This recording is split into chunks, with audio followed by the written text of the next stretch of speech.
I have a question. If Ymir was the first giant, where did he come from? In the beginning, there was Ganungagop, the Great Void. There were no realms yet, only primordial forces. There was fire, and there was ice. And there in the void they met and produced... Water? More than water. The mystic lifeblood of something entirely new.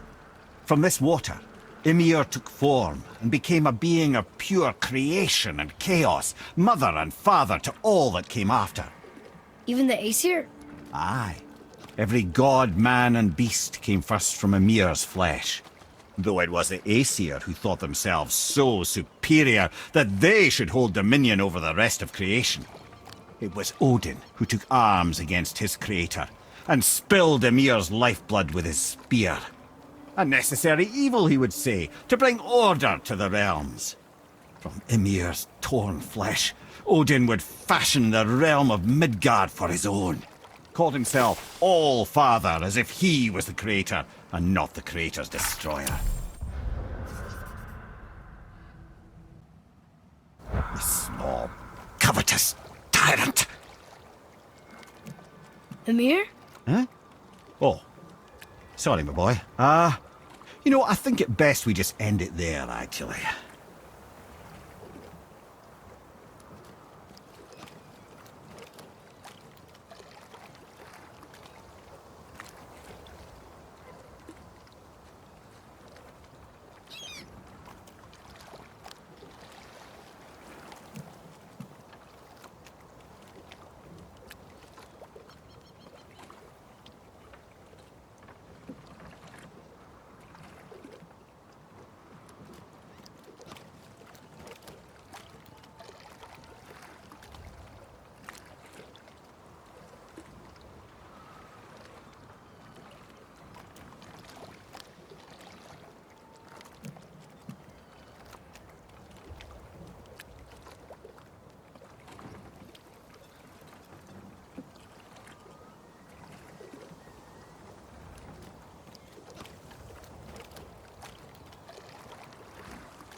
If I'm not mistaken, we've yet to discuss the tale of the giant Bergelmir. Oh yeah. I remember his shrine. It looked happier than the other ones. Mostly. It begins in an ocean of blood. Finally, a story worth hearing. If you remember, Ymir, the first giant, was fatally stabbed by Odin. It's in his blood our story starts.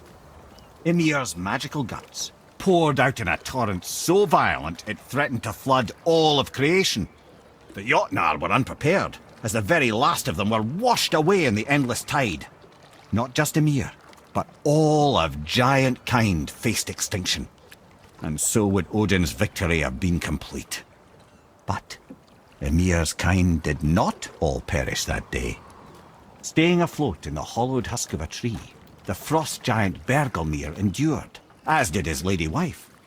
For weeks they sailed, until finally they came upon a new land. They called it Jotunheim. And there they would start anew. As father and mother, they would multiply exceedingly, and as king and queen, they worked to make Jotunheim a land where giants would know no master but themselves. Bergelmir never sought revenge for Odin's slaughter. His vengeance was to live and prosper. He died at peace, a legion of his kin to mourn him. He would ever be known as Bergelmir the Beloved. Bergelmir the Beloved. Huh.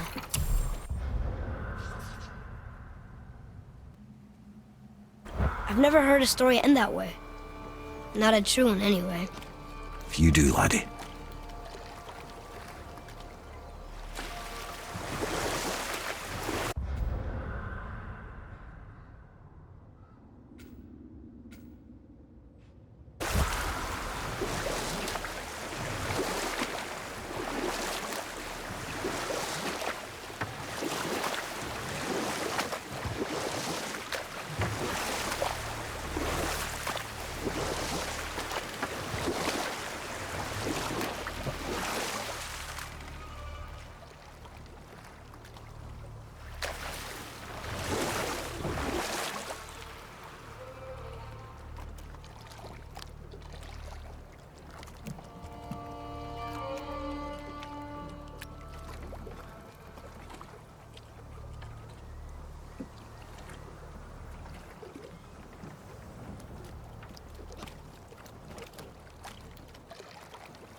It is over.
Mimir, is there a story for the giant with the flaming sword?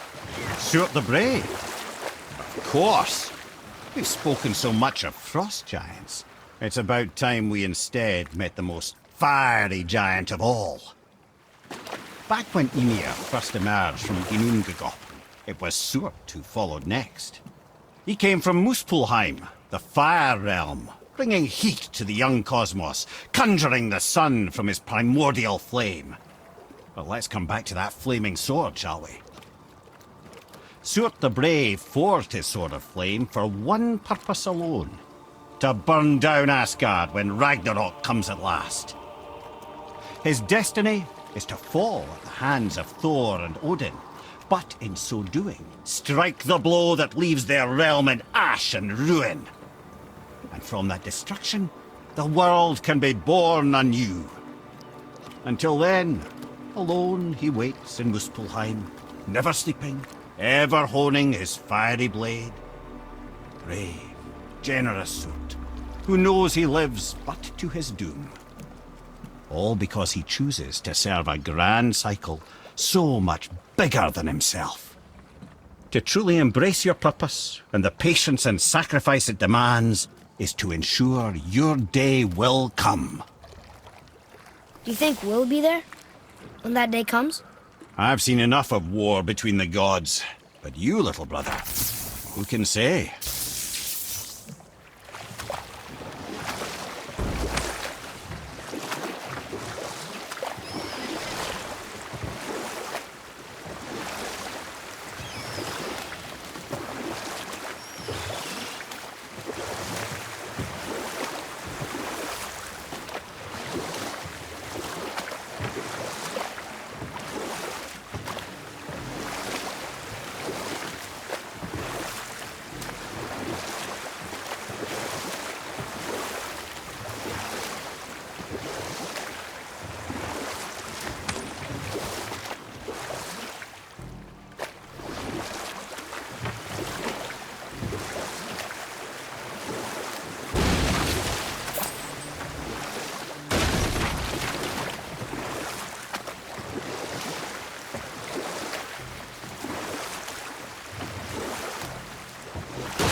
Look here.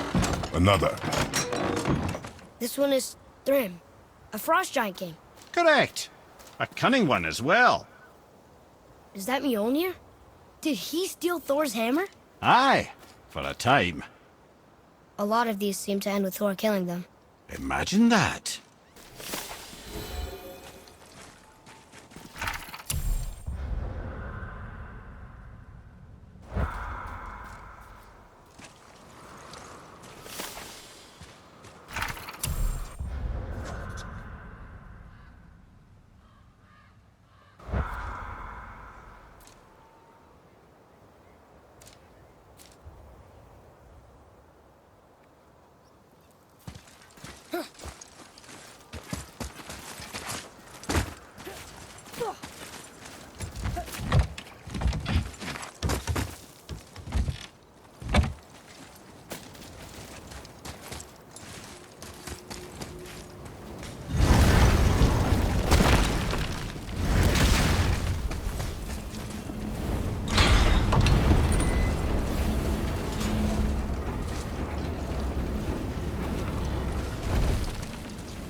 Where to next?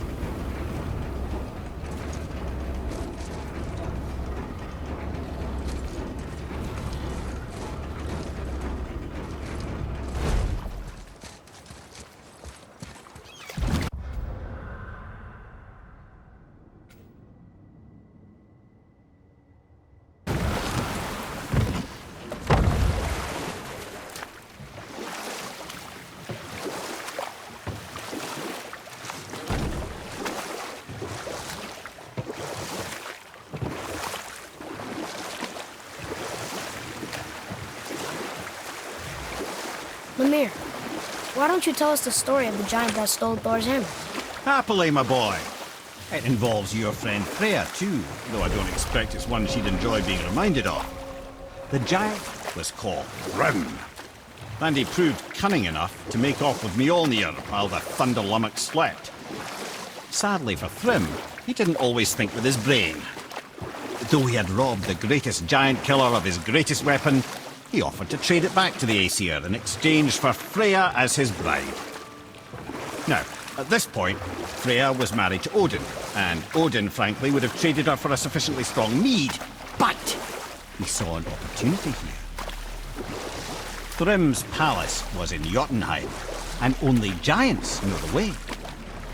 By agreeing to the marriage, they'd have to escort Freya back to their realm. So, Odin coerced Freya into using her Seithar magics to conceal Thor, so he could sneak along with her and infiltrate Jotunheim.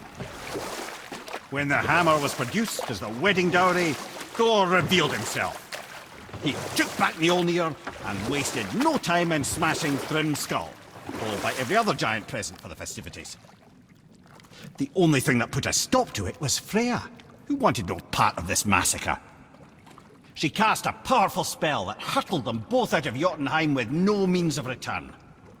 Odin was livid, hoping that Thor's foothold in Jotunheim would become his own.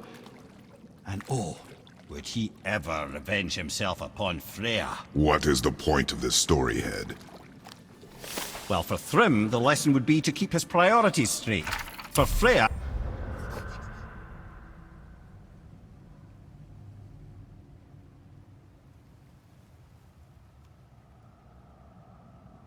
it's that doing good has a price. For Thor, it's that no object of power makes you what you are, and if what you are is the biggest butchering bastard in the Nine Realms, nobody can take that away from you.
Impressive!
down there.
Okay. What about the giant with 8 arms? Starkath the Mighty, he was called. If the Giants ever had anything so organized as an army, Starkath would have been their general. An opinion, in retrospect, I should have myself. But no, as Odin's advisor, I kept him advised. And having bent his will towards Starkath's doom, there was no dissuading him. But even Thor wasn't stupid enough to take on Starkath on his own. No. Instead, the Aesir set forth slanders upon Starkath's name, branding him throughout the realms as a monster to be feared. They said he abducted an elf queen who killed herself rather than be ravished by the giant. Lies, of course, but you're too young for her story. In the end, even the Vanir gods and the armies of Midgard were roused to the cause. They surrounded Starkath, showered him with arrows until he was brought to his knees. He surrendered, hoping by trial he could clear his name. Thor took advantage and ripped off one of Starkath's arms. It only made it easier to sever another and another until he was satisfied. Relieved of 6 arms and too much blood, Starkath perished upon the battlefield.